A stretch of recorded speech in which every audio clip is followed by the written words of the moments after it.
Hello dear students, मैं doctor Shipra Verma स्वागत करती हूँ आपका अपने यूट्यूब चैनल ट्राइडेंट एजुकेशन में। जैसा कि आप सभी वीडियो के थंबनेल को देखकर जान गए होंगे, आज मैं पॉलिटिकल थियरी से रिलेटेड मोस्ट इंपॉर्टेंट क्वेश्चन की प्रैक्टिस सेट लेकर आपके सामने प्रस्तुत हुई हूँ।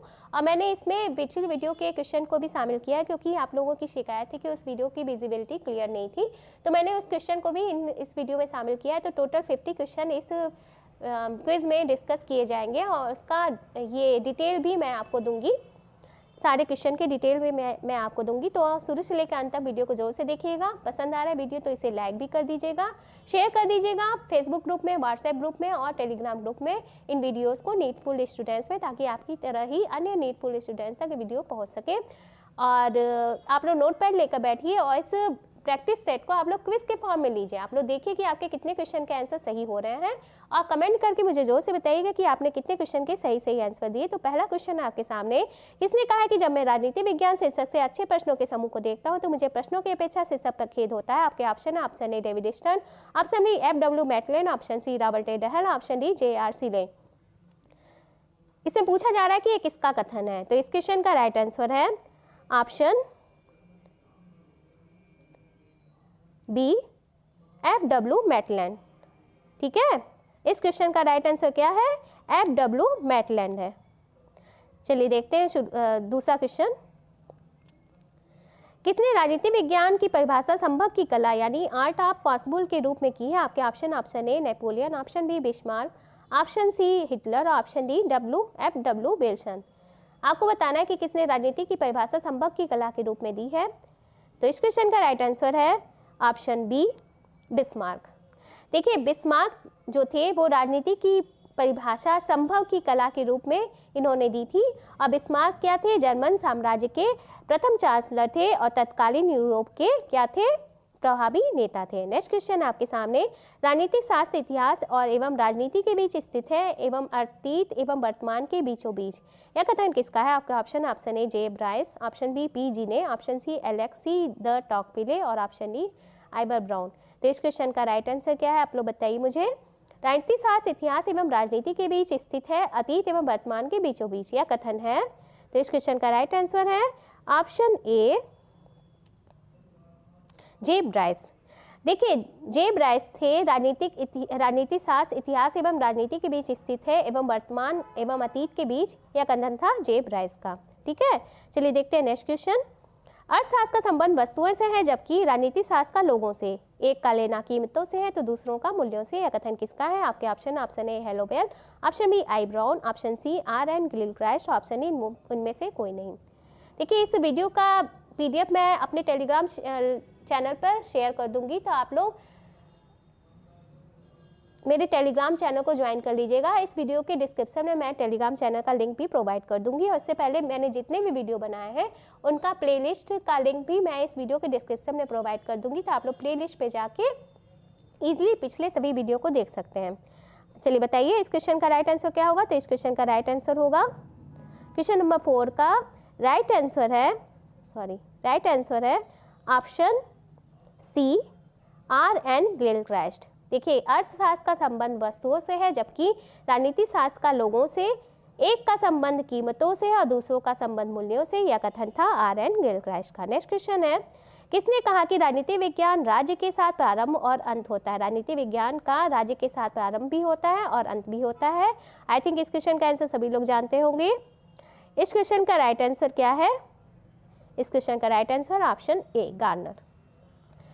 देखिए, गार्नर का कहना था कि इन्होंने इसका प्रतिपादन किस पुस्तक में किया था? पॉलिटिकल साइंस एंड गवर्नमेंट में। तो आपके लिए ये क्वेश्चन भी मोस्ट इंपॉर्टेंट हो जाता है कि इनकी पुस्तक का नाम क्या था। इनकी पुस्तक का नाम था पॉलिटिकल साइंस एवं गवर्नमेंट। इसमें इन्होंने कहा था कि राजनीति विज्ञान का आरंभ और अंत राज्य के साथ होता है और विभिन्न विचारकों तथा विचारधाराओं का राज्य के प्रति अलग अलग दृष्टिकोण रहा है।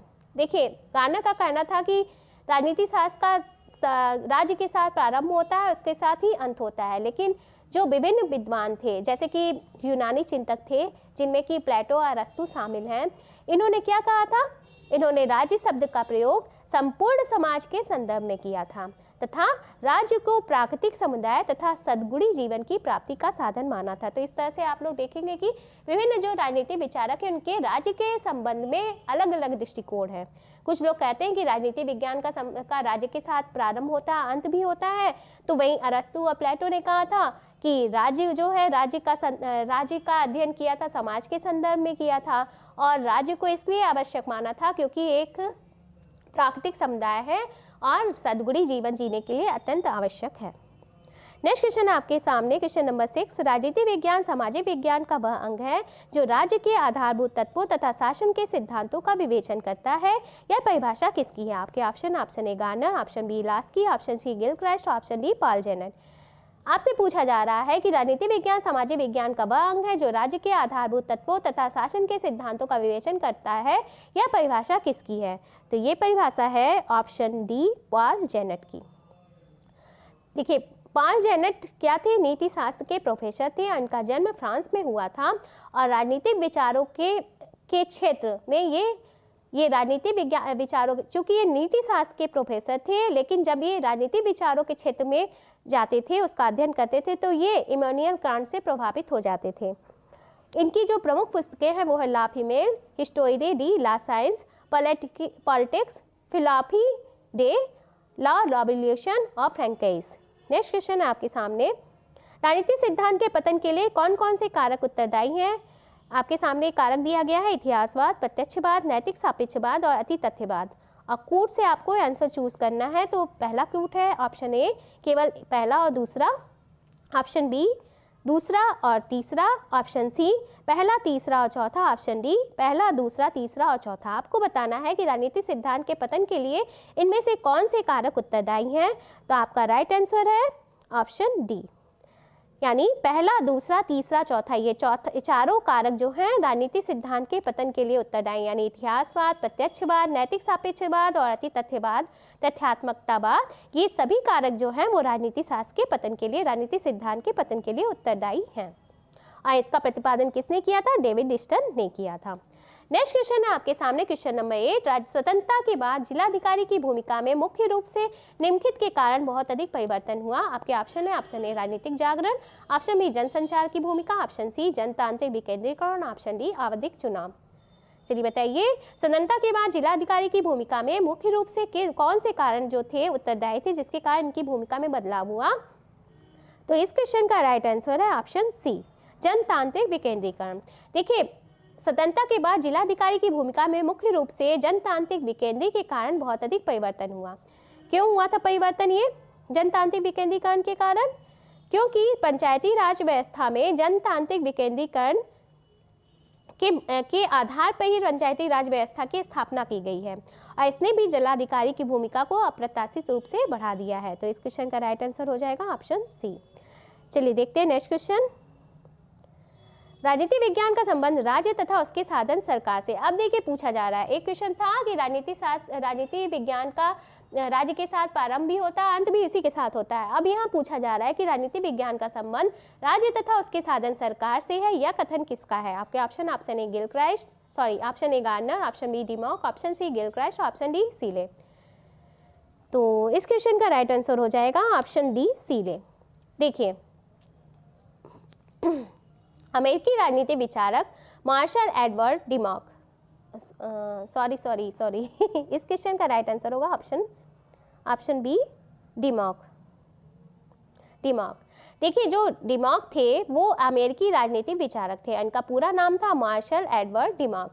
ये क्या थे? मूलतः एक प्रशासनिक चिंतक थे और राजनीति विज्ञान के विषय में इनका जो विचार था उसका संबंध राज्य तथा उसके साधन सरकार से है। इनका ये कहना था कि राजनीति विज्ञान का संबंध सिर्फ और सिर्फ राज्य और इसके साधन सरकार से है। इनकी कुछ पुस्तकें भी हैं। ये पुस्तकें हैं study of administration, a theory of organisation in public administration आदि। नेक्स्ट क्वेश्चन है, निम्नलिखित में से किसने राजनीति विज्ञान को शक्ति का विज्ञान के रूप में परिभाषित किया? आई थिंक इसका आंसर सभी को पता होगा। शक्ति का विज्ञान किसने कहा था राजनीति विज्ञान को? आपको ये बताना है। ऑप्शन है बेंटले, लीकॉक, कैटलिन और डी लॉस्की। तो इस क्वेश्चन का राइट आंसर है ऑप्शन सी कैटलिन। देखिए कैटलिन का पूरा नाम था सर एडवर्ड गॉर्डन कैटलिन और ये मूलतः ये दार्शनिक थे। The function of political science जो कि 1956 में प्रकाशित हुई थी, इनकी मुख्य पुस्तक थी या फेमस बुक थी और इनका एक निबंध था the science of politics and Anglo American union. इसमें उन्होंने राजनीति विज्ञान को शक्ति के विज्ञान के रूप में परिभाषित किया था। इसी निबंध में इन्होंने राजनीति विज्ञान को शक्ति के विज्ञान के रूप में परिभाषित किया था। इनका कहना था कि राजनीति जिसके हाथ में रहती है उसके हाथ में शक्ति भी रहती है। नेक्स्ट क्वेश्चन है, किस विचारक का संबंध राजनीति पतन शब्द के साथ है? आपके option A David Easton, option B Huntington, option C David Hector, option D Powell. चलिए बताइए किस विद्वान का संबंध राजनीतिक पतन के साथ है? तो इस क्वेश्चन का राइट आंसर है ऑप्शन बी हटिंगटन। हटिंगटन का संबंध राजनीतिक पतन के साथ है। तो वहीं डेविड ईस्टन का संबंध राजनीतिक सिद्धांतों के ह्रास की संकल्पना का विकास करने से है। डेविड हेक्टर का संबंध राजनीतिक आधुनिकीकरण के साथ है और पावेल का संबंध संरचनात्मक प्रक्रियात्मक सिद्धांत एवं राजनीतिक संस्कृति के साथ है। नेक्स्ट क्वेश्चन आपके सामने, निम्नलिखित में से कौन शास्त्रीय राजनीतिक सिद्धांत का प्रभाविक समर्थक है? आपके option A Robert Dahl, option B Peter Laslett, option C Dante Germino, option D David Easton.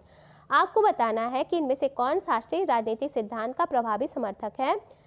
तो इस क्वेश्चन का राइट आंसर हो जाएगा ऑप्शन सी दांते जर्मिनो।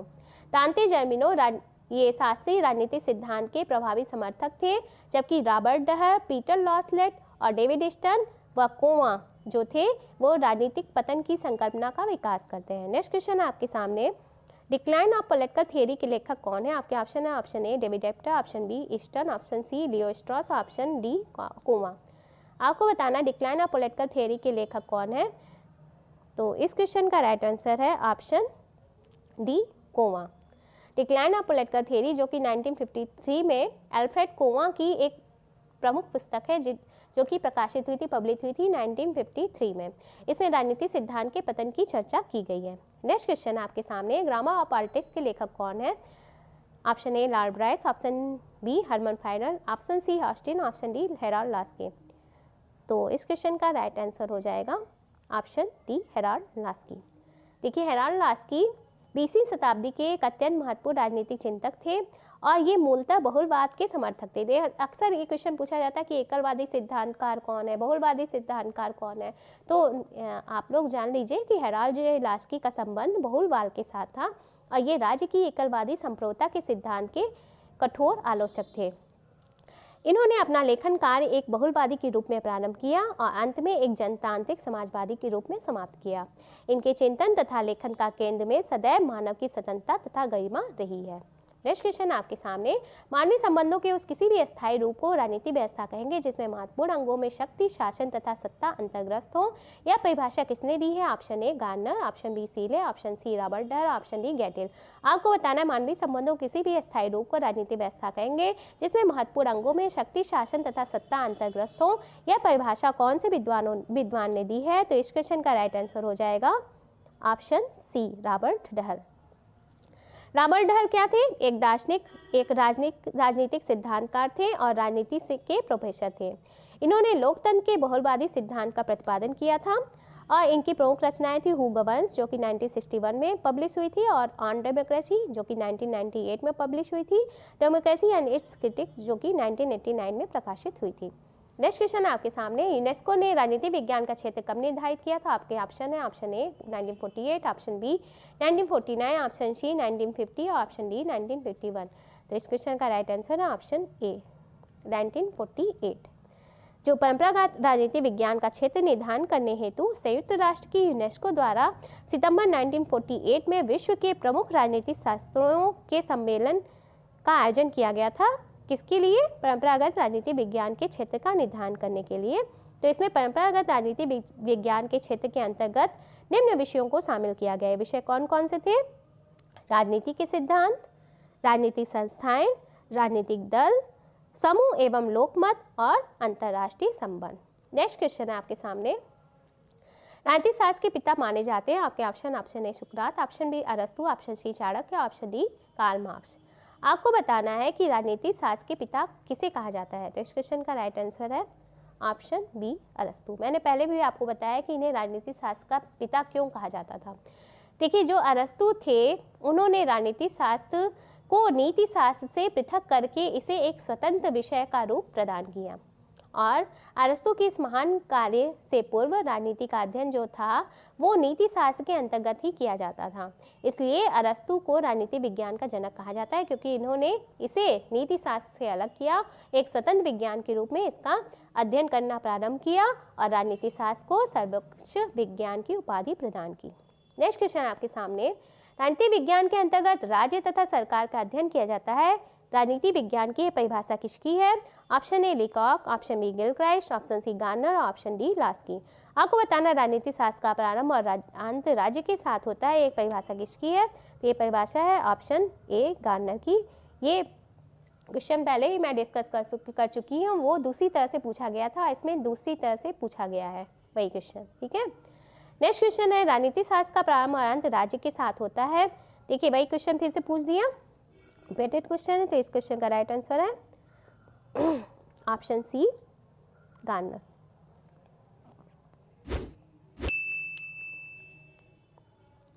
नेक्स्ट क्वेश्चन है, परंपरागत राजनीति विज्ञान का निम्न में से कौन सा लक्षण नहीं है? ऑप्शन ए अमूर्त स्वरूप, ऑप्शन बी काल्पनिकता, ऑप्शन सी दार्शनिकता पर बल, ऑप्शन डी तथ्यों के अध्ययन पर बल। परंपरागत राजनीति विज्ञान का कौन सा लक्षण नहीं है ये पूछा जा रहा है, तो इस क्वेश्चन का राइट आंसर हो जाएगा ऑप्शन डी तथ्यों के अध्ययन पर बल। परंपरागत राजनीति विज्ञान में राजनीति विज्ञान के अध्ययन को व्यक्तियों के राजनीतिक क्रियाकलापों तक ही सीमित रखा जाता था, और परंपरागत राजनीति विज्ञान के अंतर्गत किसका अध्ययन किया जाता था? इसके अमूर्त स्वरूप पे अध्ययन किया जाता था, काल्पनिकता तथा दार्शनिकता पर बल दिया जाता था, ना कि तथ्यों के अध्ययन पर। नेक्स्ट क्वेश्चन है, किसने कहा कि इतिहास का राजनीति विज्ञान के बिना कोई फल नहीं तथा राजनीति विज्ञान का इतिहास के बिना कोई जड़ नहीं? आपके option A Garner, option B Bluntschli, option C Seeley, option D Paul Janet. चलिए बताइए किसका कथन है ये? तो इस क्वेश्चन का राइट आंसर है ऑप्शन सी सीले। सीले ने कहा है कि इतिहास का राजनीति विज्ञान के बिना कोई फल नहीं तथा राजनीति विज्ञान का इतिहास के बिना कोई जड़ नहीं। इसके माध्यम से सीले ने यह बताने का कोशिश किया है कि इतिहास और राजनीति विज्ञान दोनों एक दूसरे से अलग अलग न होकर बल्कि एक दूसरे के पूरक हैं। नेक्स्ट क्वेश्चन है क्वेश्चन नंबर 22, निम्न से कौन सा समुच्चय राजनीति विज्ञान के विषय क्षेत्र को परिभाषित करता है? आपके ऑप्शन ए राज्य, सरकार, विधियाँ, प्रथाएं और संस्कृति, ऑप्शन बी संप्रभुता, सरकार, बाजार, राजनीतिक दल और सामाजिक वर्ग, ऑप्शन सी राजनीतिक सरकार, विधियाँ, सभ्य समाज और राजनीतिक दल, ऑप्शन डी राज्य, मूल्य, सरकार, निर्णय निर्माण और राजनीतिक दल। राजनीति विज्ञान के विषय क्षेत्र को परिभाषित करिए, तो इसमें से कौन कौन से विषय क्षेत्र शामिल होंगे? तो इसमें शामिल होगा ऑप्शन डी राज्य, मूल्य, सरकार, निर्णय निर्माण और राजनीतिक दल। नेक्स्ट क्वेश्चन है, समाज की उन्नति के लिए विज्ञान की प्रबुद्ध तानाशाही आवश्यक है, यह विचार किस विचारक का है? Option A Francis Bacon, option B Jean Jacques Rousseau, option C Lukacs, option D C B Macpherson. बताइए, समाज की उन्नति के लिए विज्ञान की प्रबुद्ध तानाशाही आवश्यक है, यह विचार था ऑप्शन ए फ्रांसिस बेकन का। देखिए फ्रांसिस बेकन क्या थे? इनका कहना था कि समाज की उन्नति के लिए विज्ञान की प्रबुद्ध तानाशाही आवश्यक है, और फ्रांसिस बेकन को अनुदारवाद का जनक कहा जाता है। चलिए कमेंट में मुझे बताइए कि किसे उदारवाद का जनक कहा जाता है, ठीक है। नेक्स्ट क्वेश्चन है, कैटलिन के अनुसार राजनीति विज्ञान का विषय क्षेत्र क्या है? आपके ऑप्शन है शक्ति का अध्ययन, ऑप्शन बी सार्वजनिक सहमति का अध्ययन, ऑप्शन सी संघर्ष व तनाव का अध्ययन, ऑप्शन डी मानव स्वभाव का अध्ययन। कैटलिन के अनुसार राजनीति विज्ञान का विषय क्षेत्र क्या है? तो इस क्वेश्चन का राइट आंसर है ऑप्शन ए शक्ति का अध्ययन। कैटलिन का मानना था कि राजनीति विज्ञान का जो विषय क्षेत्र है वो शक्ति का अध्ययन है, और इन्होंने राजनीति विज्ञान को शक्ति का विज्ञान कहा। कैटलिन ऐसे पहले व्यक्ति थे जिन्होंने एक ऐसे व्यवस्थित सिद्धांत का विकास किया था जिसमें शक्ति को केंद्रीय स्थान पर रखा गया था। नेक्स्ट क्वेश्चन है, आंग्लभाषी जगत में राजनीति सिद्धांत मर चुका है, साम्यवादी दर्शन में वह बंदी है और अन्यत्र बन रहा है, यह कथन किसका है? ऑप्शन ए अल्फ्रेड कॉमा, option B David Easton, option C L Weber, option D Robert Dahl. यह कथन किसका है आपको ये बताना है। तो ये कथन है ऑप्शन ए अल्फ्रेड कॉबिन का। देखिए, आंग्ल भाषी जगत में राजनीतिक सिद्धांत मर चुका है, साम्यवादी देशों में वह बंदी है और अन्यत्र मर रहा है। यह कथन अल्फ्रेड कोमा का है और ये क्या थे? ये फ्रांसीसी इतिहास के प्रोफेसर थे जिन्होंने प्रमुख फ्रांसीसी इतिहासकार फ्रांसवा फर्टो के साथ मिलकर फ्रांसीसी क्रांति के शास्त्रीय उदारवादी दृष्टिकोण की वकालत की थी। चलिए देखते हैं नेक्स्ट क्वेश्चन। निम्नलिखित में से कौन सी पुस्तक मैकियावेली द्वारा नहीं लिखी गई है? Option A the prince, option B the discourses, option C the art of war, option D बेहोमोथ।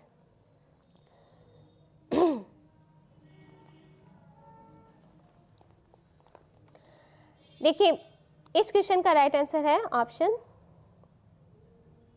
D behemoth. बाकी जो द प्रिंस है, द डिस्कोर्सेस है, द आर्ट ऑफ वार है, ये सभी मैकियावेली की रचना है, लेकिन जब जो ये बेहोमोथ जो है वो हाब्स की रचना है। इसका प्रकाशन इन्होंने 1681 में किया था और यह पुस्तक ग्रेट ब्रिटेन के नागरिक युद्ध से संबंधित है, जिसका दूसरा नाम था द लॉन्ग पार्लियामेंट। ठीक है, नेक्स्ट क्वेश्चन है आपके सामने। ये सूची मिलान करना आपको, एक तरफ लेखक दिए गए हैं और दूसरी तरफ पुस्तकें दी गई हैं। चलिए बताइए। ऑप्शन ए में है हेराल्ड जे लास्की, इनके सामने पॉलिटिकल फिलॉसफीज। ऑप्शन बी है बीजे मोस्का, इसके सामने liberty in the modern state. C है सीसी मैक्सी, इनके सामने मॉडर्न पॉलिटिकल एनालिसिस। डी है R A Dahl, the ruling class. Option A है 2, 4, 1, 3। आपको इसी कूट की सहायता से अपना आंसर चूज करना है। चलिए कूट के हिसाब से मिलान करिए आप लोग, बताइए क्या होगा इसका आंसर। तो देखिए, इस क्वेश्चन का राइट आंसर हो जाएगा ऑप्शन ए। कैसे होगा? क्योंकि हेराल्ड जे लास्की की पुस्तक है liberty in the modern state, Mosca की पुस्तक है द रूलिंग क्लास। ठीक है, मोस्का की पुस्तक है द रूलिंग क्लास, और सीसी मैक्सी की बुक है पॉलिटिकल फिलॉसफीज। ठीक है, मैक्सी की बुक है पॉलिटिकल फिलॉसफीज, और रॉबर्ट डहर की पुस्तक है मॉडर्न पॉलिटिकल एनालिसिस। ठीक है, तो इसके हिसाब से इसका आंसर हो जाएगा ऑप्शन ए। चलिए देखते हैं नेक्स्ट क्वेश्चन। कौन पावर एलिट नामक ग्रंथ के लेखक हैं? Option A James Burnham, option B Harold Lasswell, option C Gabriel Almond, option D C Wright Mills. आपको बताना है पावर एलिट नामक पुस्तक के लेखक कौन है। तो इस क्वेश्चन का राइट आंसर है option D C Wright Mills. C Wright Mills जो हैं वो पावर एलिट नामक ग्रंथ के लेखक हैं और इन्होंने संभ्रांत वर्ग के संबंध में एक पुस्तक लिखी थी जिसका नाम था द पावर एलिट, और इसमें इन्होंने संस्थात्मक दृष्टिकोण को अपनाया था। सी राइट मिल्स के अनुसार जो अभिजन वर्ग होता है या संभ्रांत वर्ग होता है वो समाज के संस्थात्मक परिदृश्य की उपज होता है, और आधुनिक समाज में क्या होती, सत्ता क्या होती, संस्थाबद्ध होती है, जिसका परिणाम यह होता है कि कुछ संस्थाएं तथा उन संस्थाओं के पदक्रम में सर्वोच्च स्थानों पर स्थित लोग सामाजिक ढांचे में सामरिक महत्व के आदेश क्रमों का या केंद्रों का गठन करते हैं। तो ऐसी स्थिति में सत्ता वर्गों को नहीं बल्कि सत्ता क्या है, किसकी विशेषता हो जाती है, संस्थाओं की विशेषता हो जाती है, क्योंकि जो समाज में सर्वोच्च स्थान के प्रतिष्ठित लोग होते हैं वो क्या करते हैं, सामाजिक ढांचे में अपना महत्वपूर्ण भूमिका निभाते हैं। तो इस तरह से कहा जा सकता है कि सत्ता वर्गों की नहीं बल्कि संस्थाओं की विशेषता होती है। ये उन्होंने इस बुक में प्रतिपादित किया था। नेक्स्ट क्वेश्चन है बियॉन्ड द वेलफेयर स्टेट के लेखक कौन है? Option A Robert Nozick, option B D L Hobman, option C Gunnar Myrdal, option D John Gunther. Beyond the welfare state नामक पुस्तक किसकी है? तो इस क्वेश्चन का right answer option C Gunnar Myrdal. देखिए गुन्नार मिल्डर क्या थे, एक स्वीडिश अर्थशास्त्री थे और उन्होंने 1974 में इन्हें अर्थशास्त्र का नोबेल पुरस्कार दिया गया था गुन्नार मिल्डर को, और इन्होंने ही बुक लिखी थी बियॉन्ड द वेलफेयर स्टेट जो कि 1960 में प्रकाशित हुई थी, और इन्होंने अपनी रचना एरियन ड्रामा में भारत को मृदु राज्य की संज्ञा भी दी थी। एक क्वेश्चन में पूछा जा सकता है कि मृदु राज्य, भारत को मृदु राज्य की संज्ञा किसने दी थी? तो किसने दी थी? गुन्नार मिल्डर ने, और इस बात का प्रतिपादन उन्होंने अपनी पुस्तक एरियन ड्रामा में किया था जो कि 1968 में पब्लिश हुई थी। नेक्स्ट क्वेश्चन है सूची मिलान का है। एक तरफ ये चिंतक दिए गए हैं, दूसरी तरफ इनकी बुक दी गई है। ठीक है। तो आपको बताना है कि इसमें से कौन सा सुमेलित नहीं है, किसका सही सुमेलन नहीं है। Option A Garner, political science and government, क्या ये इनकी रचना है। ब्राइस की रचना है क्या मॉडर्न डेमोक्रेसीज। सीली की रचना है क्या दी थियरी ऑफ स्टेट, और क्या मैकाइवर की रचना दी मॉडर्न स्टेट। आपको बताना है कि इसमें से कौन सा जो ये ऑप्शन है उसका रचना सही नहीं दिया गया है। तो इस क्वेश्चन का राइट आंसर है ऑप्शन सी, सीले। सीले की रचना नहीं है the theory of the state, ठीक है। इनकी बुक का नाम था introduction to the political science. क्या नाम था इनकी बुक का? इंट्रोडक्शन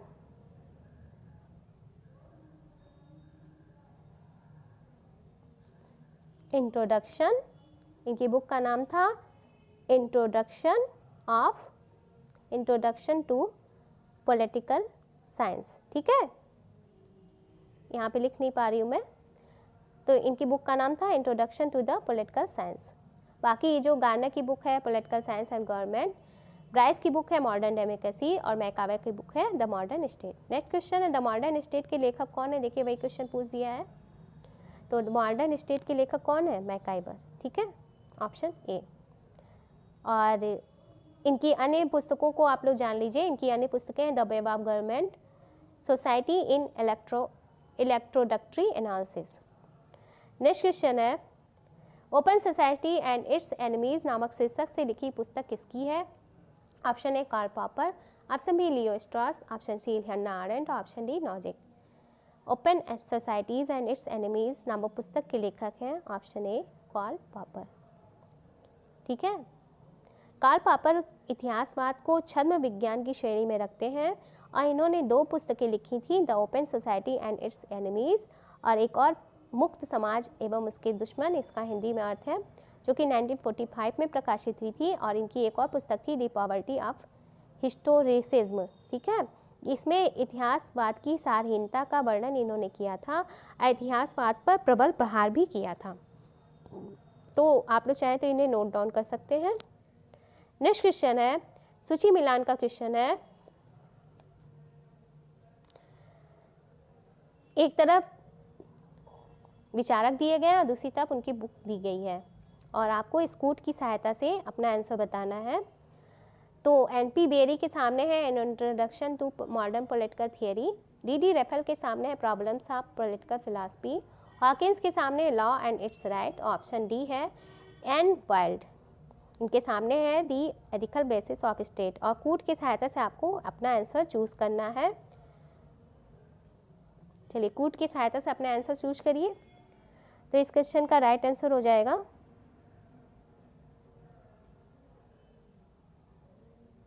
इस क्वेश्चन का राइट आंसर हो जाएगा ऑप्शन ए, ठीक है।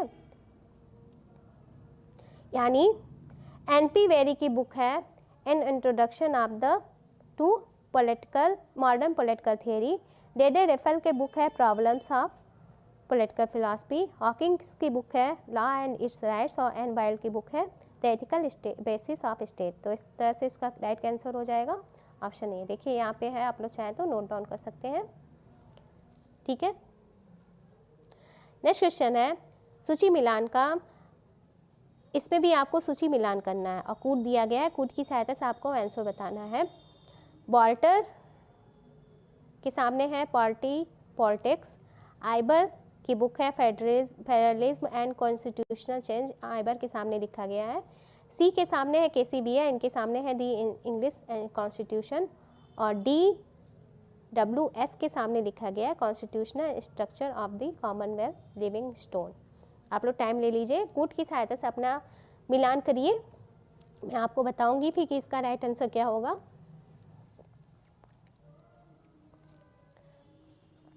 चलिए इस क्वेश्चन का राइट आंसर ऑप्शन सी, ठीक है। वॉल्टर बेजहार्ट की बुक है दी इंग्लिश कॉन्स्टिट्यूशन, यानी ए का हो जाएगा 3, ए का क्या हो जाएगा 3 हो जाएगा। आइबर जेनिन्स की बुक का नाम है पॉलिटिक्स, तो बी का क्या हो जाएगा, बी का ए हो जाएगा, पहला हो जाएगा। केसीबिया की बुक है constitutional structure of the Commonwealth, तो सी का हो जाएगा चौथा। और WS की बुक है फेडरलिज्म एंड कॉन्स्टिट्यूशनल चेंज। तो इस तरह से 3, 1, 4, 2 इसका ऑप्शन सी राइट आंसर है। चलिए, ये भी सूची मिलान का क्वेश्चन है। एक तरफ विचारक दिए गए हैं, एक तरफ उनकी बुक दी गई है। तो जॉन लॉक हैं, ग्राहम वालास हैं, एलेक्सी डी टॉकविले हैं, MP फॉलेट हैं, एंटोनियो ग्राम्सी। और बुक्स हैं death societies, the new state, prison notebook, a letter concerning toleration और democracy in India, in America. Sorry, आपको कूट की सहायता से इसका आंसर चूज़ करना है। और मैं एक और वीडियो दूंगी आपको, 1-2 दिन में आपको वीडियो देंगी और उसमें जितनी भी अब तक पुस्तकें लिखी गई हैं राजनीतिक विचारकों द्वारा, उन तो बुक्स और उनके राइटर की मैं एक वीडियो बना के दूंगी। मास्टर वीडियो होगा जो कि 1-2 घंटे का होगा, तो आप लोग उसे देख लीजिएगा। तो 1-2 दिन में मैं वो वीडियो भी आपको प्रोवाइड कर दूंगी, तो आप लोग उस वीडियो को देख लीजिएगा। तो अब तक जितनी भी राजनीतिक सिद्धांतकारों, पॉलिटिकल थिंकर्स ने जितनी भी बुक्स लिखी हैं, तो उस पर आपका कॉन्सेप्ट क्लियर हो जाएगा। और इस तरह के 1-2 क्वेश्चन आपके परीक्षा में पूछे जाते हैं, ठीक है। तो इस क्वेश्चन का राइट आंसर हो जाएगा ऑप्शन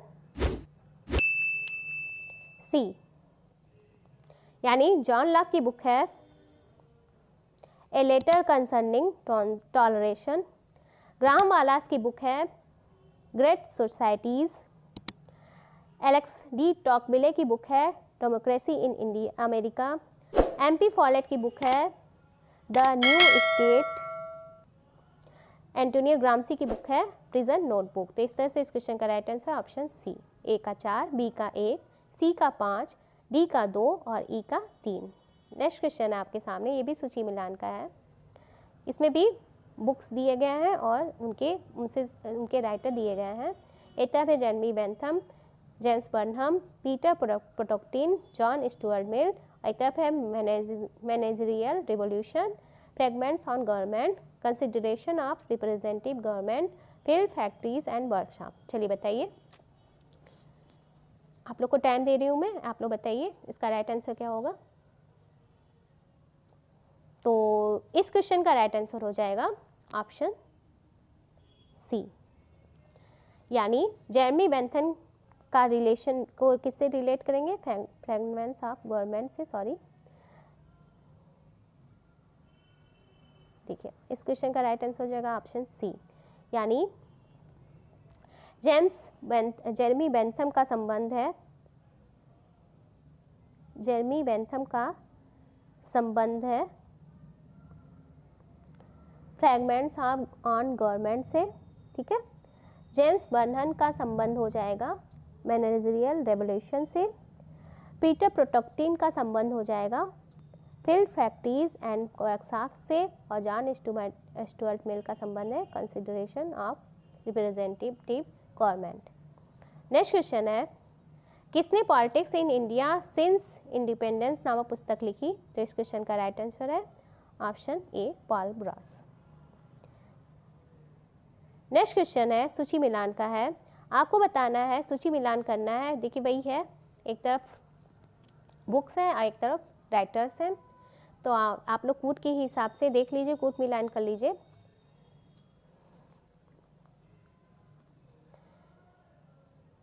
देखिए इस क्वेश्चन का राइट आंसर हो जाएगा ऑप्शन बी, यानी philosophical theory of the state, ठीक है।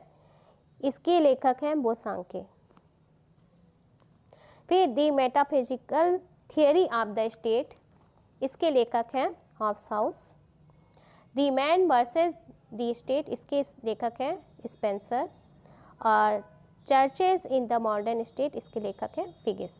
तो ए का पहला हो जाएगा, बी का दूसरा, सी का चौथा और डी का तीसरा। देख लीजिए आप लोग, चाहे तो आप लोग नोट डाउन भी कर सकते हैं। वैसे मैं इसका PDF आपको टेलीग्राम ग्रुप पे शेयर कर दूंगी, तो लेकिन PDF आपको तभी समझ में आएगा जब आप लोग ये वीडियो देखेंगे, ठीक है, क्योंकि PDF में आंसर नहीं होगा।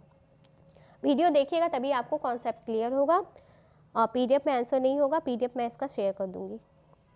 नेक्स्ट क्वेश्चन है सूची मिलान का, फिर वही है, देखिए बुक्स और राइटर है।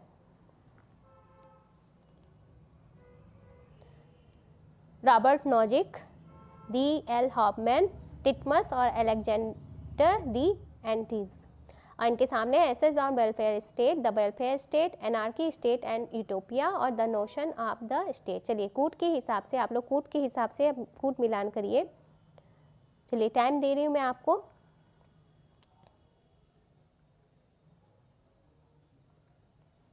इस क्वेश्चन का राइट आंसर हो जाएगा ऑप्शन बी। ए का संबंध है तीसरे से, यानी रॉबर्ट नॉजिक की बुक है एनार्की स्टेट एंड यूटोपिया, हाबमैन की बुक है द वेलफेयर स्टेट, टिटमस की बुक है एसेज ऑन वेलफेयर स्टेट और अलेक्जेंडर द एंटिब्स की बुक है the notion of the state. ठीक है, नेक्स्ट क्वेश्चन है, ये भी कूट मिलान का है, एक तरफ लेखक है और दूसरी तरफ उनकी पुस्तकें हैं। लेखक हैं हेराल्ड पीटर, डेविड मिलर, सी के एलन और जॉन रॉस, और पुस्तक है ए theory of justice, the quest of justice, social justice और एस्पेक्ट्स ऑफ जस्टिस। चलिए बताइए, समय दे रही हूँ मैं आपको।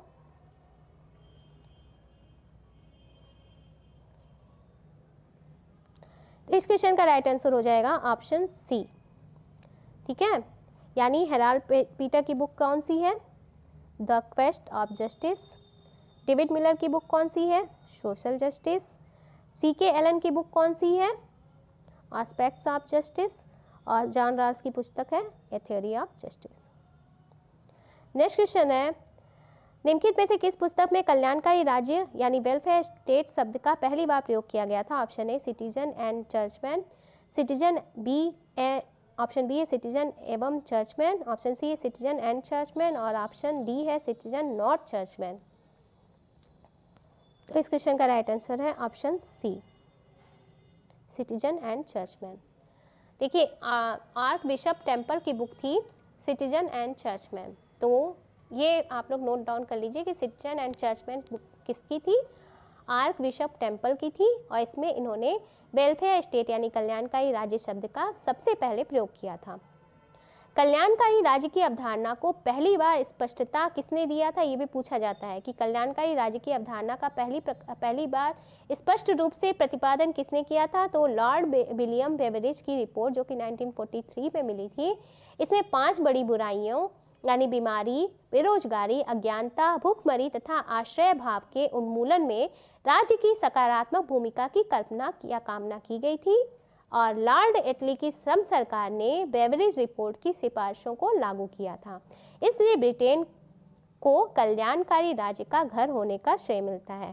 ब्रिटेन को कल्याणकारी राज्य का घर होने का श्रेय लॉर्ड बेवरेज की रिपोर्ट के कारण मिलता है, क्योंकि इन्होंने 5 बुराइयों बीमारी, बेरोजगारी, अज्ञानता, भूखमरी तथा आश्रय भाव के उन्मूलन के लिए राज्य की सकारात्मक भूमिका पर बल दिया था। नेक्स्ट क्वेश्चन है, लेखक और पुस्तकों से संबंधित है। आप बताइए, एक तरफ लेखक हैं, दूसरी तरफ पुस्तकें हैं। जोसेफ ए पेलोब्रा तथा मायरन बीरन, एम लिमसेट तथा एम एस खान, मॉरिस डुबर्जर और सिगमंड न्यूमैन। और पुस्तकें हैं political parties and political development, modern political parties, party system and voter alignments और पॉलिटिकल पार्टीज। चलिए कूट के सहायता से आप लोग अपना आंसर दीजिए क्वेश्चन नंबर 42 का। तो क्वेश्चन नंबर 42 का राइट आंसर है ऑप्शन बी। ठीक है, यानी जोसेफ पेलोब्रा तथा मायरन बीरन की पुस्तक कौन सी है? Political parties and political development. M Lipset तथा एस खान की बुक कौन सी है? Party system and voter alignments. Maurice Duverger की पुस्तक है पॉलिटिकल पार्टीज, और सिगमंड न्यूमैन की बुक है modern political parties. Next question है सूची मिलान का, एक तरफ बुक है और दूसरी तरफ राइटर है। बताइए, D Truman, Herman Eckstein, Herman Zeigler, Peter Odegard. अब बुक है interest groups in American society, pressure politics, the story of the anti saloon league, pressure group politics और the governmental process, politics interest and public opinion. कूट के हिसाब से आपको कूट की सहायता से आंसर देना है क्वेश्चन नंबर 43 का। देख लीजिए, तो इस क्वेश्चन का राइट आंसर है ऑप्शन डी, यानी ट्रूमैन की बुक कौन सी है? The governmental process, politics interest and public opinion. Herman Eckstein's की बुक है press of good politics. Herman Zeigler की पुस्तक है interest group in American society. Peter Odegard की पुस्तक है pressure politics the story of the anti saloon league. Next question है proportional representation नामक बुक किसने लिखी? Option A J N. Mill, option B Lord Bryce, option C J.H. Hallett, option D W.F. Willoughby. देखिए कल का वीडियो किसी ने नहीं देखा, उस पर रिस्पांस मुझे अच्छा नहीं मिला, जबकि वो क्विक रिवीजन है, यानी 400 प्लस क्वेश्चन का आप लोग फास्ट रिवीजन कर सकते हैं एक ही वीडियो में। एक वीडियो में 2 घंटे का वीडियो है, आप लोग 2 घंटा स्पेंड करिए और आपके 400 क्वेश्चन रिवाइज हो जाएंगे। तो रिवीजन वीडियो है, कल का वीडियो जोर से देखिए। और मुझे अच्छा रिस्पांस नहीं मिला है कल की वीडियो पे, तो उस वीडियो का लिंक भी मैं इस वीडियो पे के इन बटन में प्रोवाइड कर दूंगी, तो आप लोग जोर से देख लीजिएगा। तो क्वेश्चन नंबर 44 इसका राइट आंसर है option C J.H. Hallett. J.H. Hallett की बुक है प्रोपोर्शनल रिप्रेजेंटेशन, ठीक है। इसका प्रकाशन हुआ था 1926 में, और इस शीर्षक पर अन्य लेखकों ने भी पुस्तक लिखी हैं, जिनमें शामिल हैं Frederick, John H Humphreys, Kathleen Allen Barber, John R Commons और Charles R Belkley. Next question है यह किसने कहा है कि कौन क्या कब तथा कैसे प्राप्त करता है यह राजनीति का विषय है? Option A Lasswell, option B Laski, option C David Easton, option D Allman. चलिए बताइए किसने कहा है कि कौन क्या कब और कैसे प्राप्त करता है? तो इस क्वेश्चन का राइट आंसर है ऑप्शन ए लॉसबेल। देखिए लॉसबेल ने शक्ति राजनीति का समर्थन करते हुए अपनी बुक लिखी थी politics who gets what when how, जो कि 1936 में प्रकाशित हुई थी। इसमें इन्होंने राजनीति का विषय कौन क्या कब तथा कैसे प्राप्त करना बताया था। नेक्स्ट क्वेश्चन है सूची मिलान का, एक तरफ पुस्तकें दूसरी तरफ लेखक है। पुस्तक है राजनीति विकास के चरण, राजनीति विकास के संकट, राजनीति संस्कृति का वर्गीकरण और राजनीतिक दलों का वर्गीकरण। लेखक हैं लुसियन पाई, केनेथ आग्नेस्की, आर्मंड और बर्बा और ला पारोम्बरा तथा माइरन बीरर।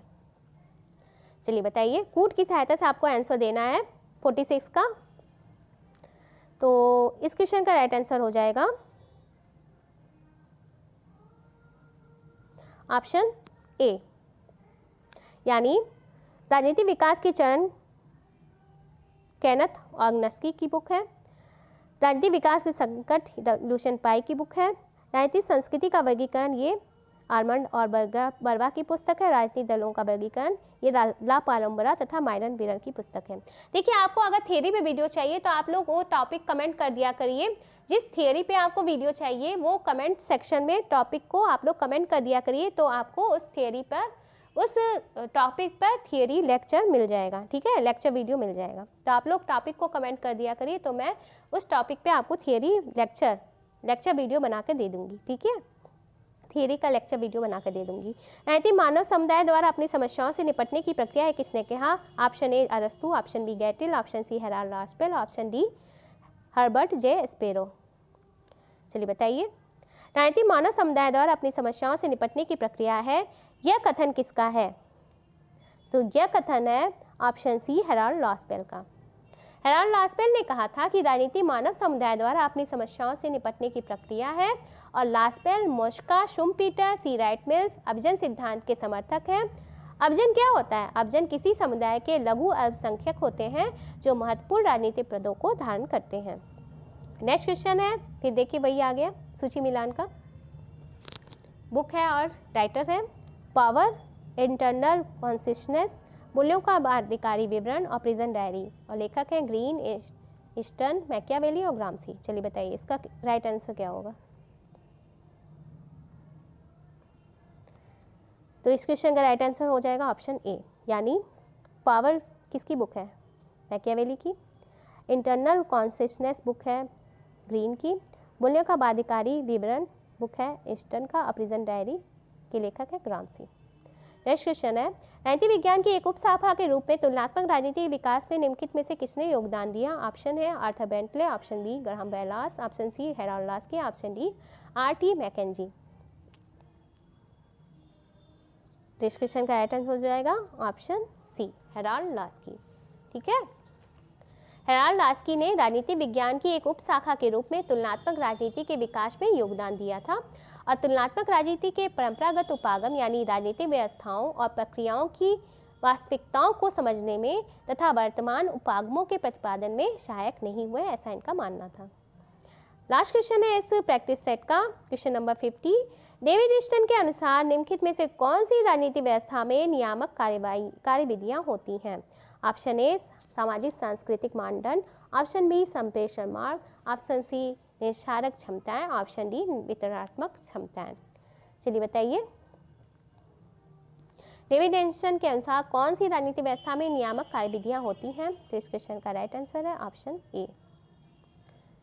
डेविड ईस्टन ने के व्यवस्था सिद्धांत में अत्यधिक मांगों को रोकने के लिए नियामकीय तंत्रों को आवश्यक माना गया है जो कि मांगों को नियंत्रित करते हैं। तो सामाजिक सांस्कृतिक मानदंडों का मांगों पर नियंत्रण रहता है और इसका कार्य है कि यह जांच करना कि कौन कौन सी मांगें उचित हैं और कौन कौन सी उचित नहीं। तो डियर स्टूडेंट्स, ये था आज का वीडियो प्रैक्टिस सेट, जिसके अंतर्गत मैंने 50 मोस्ट इम्पॉर्टेंट क्वेश्चन को आपके सामने डिस्कस किया, जो कि पॉलिटिकल थियरी के मोस्ट इम्पॉर्टेंट क्वेश्चन हैं जो विभिन्न एग्जाम में पूछे गए हैं। आपको ये वीडियो कैसा लगा आप लोग कमेंट करके मुझे ज़रूर से बताया करिए, ठीक है? कमेंट करके मुझे बताया करिए और लाइक कर दिया करिए, वीडियो को लाइक जरूर से किया करिए, क्योंकि आपका एक लाइक मुझे बताता है कि मैंने जो वीडियो बनाया वो आपको पसंद आ रहा है कि नहीं। शेयर कर दीजिए और मेरे चैनल पर आए हैं तो आप लोग सब्सक्राइब कर दीजिए मेरे चैनल को और शेयर कर दिए व्हाट्सएप ग्रुप के माध्यम से, फेसबुक ग्रुप के माध्यम से या टेलीग्राम ग्रुप के माध्यम से, जिनका सब्जेक्ट पॉलिटिकल साइंस या सिविक्स है। तो अगले प्रैक्टिस सेट के साथ, और हाँ, आपको अगर थियरी पे वीडियो चाहिए तो आप लोग कमेंट सेक्शन में उस थियरी का टॉपिक बोल सकते हैं, तो मैं उस टॉपिक पे आपको वीडियो बना के दे दूँगी। पिछले सभी वीडियो को देखने के लिए आप इस वीडियो के डिस्क्रिप्शन में मैं इस वीडियो की पिछले सभी वीडियो की प्लेलिस्ट शेयर कर दूंगी। आप लोग उस पर ईजिली जाके प्लेलिस्ट पे जाके वीडियोस को देख सकते हैं और इस वीडियो का PDF मैं अपने टेलीग्राम ग्रुप में शेयर कर दूंगी। तो टेलीग्राम चैनल का लिंक भी इस वीडियो के डिस्क्रिप्शन में है, आप लोग लिंक के थ्रू टेलीग्राम चैनल को ज्वाइन कर लीजिए, या फिर आप लोग टेलीग्राम चैनल को डाउनलोड करिए, गूगल प्ले स्टोर से जाके टेलीग्राम ऐप को डाउनलोड करिए। आप लोग सर्च बार में ट्राइडेंट एजुकेशन शिप्रा वर्मा लिखेंगे तो आपको मेरा चैनल मिल जाएगा, ठीक है? तो इसी के साथ आपसे विदा लेती हूँ। अगले वीडियो लेक्चर के साथ आपके सामने फिर से प्रस्तुत होंगी प्रैक्टिस सेट के साथ। तो आप लोग ये भी बता सकते हैं कि आपको अगला प्रैक्टिस सेट कौन से टॉपिक पे चाहिए, यानी पॉलिटिकल थियरी पे चाहिए या फिर कंपैरेटिव पॉलिटिक्स पे चाहिए या फिर इंडियन पॉलिटिकल सिस्टम पे चाहिए, तो आप लोग कमेंट करके मुझे बता सकते हैं। तो अगले प्रैक्टिस सेट या वीडियो के साथ आपके सामने फिर से प्रस्तुत होंगी। तब तक के लिए बाय, टेक केयर।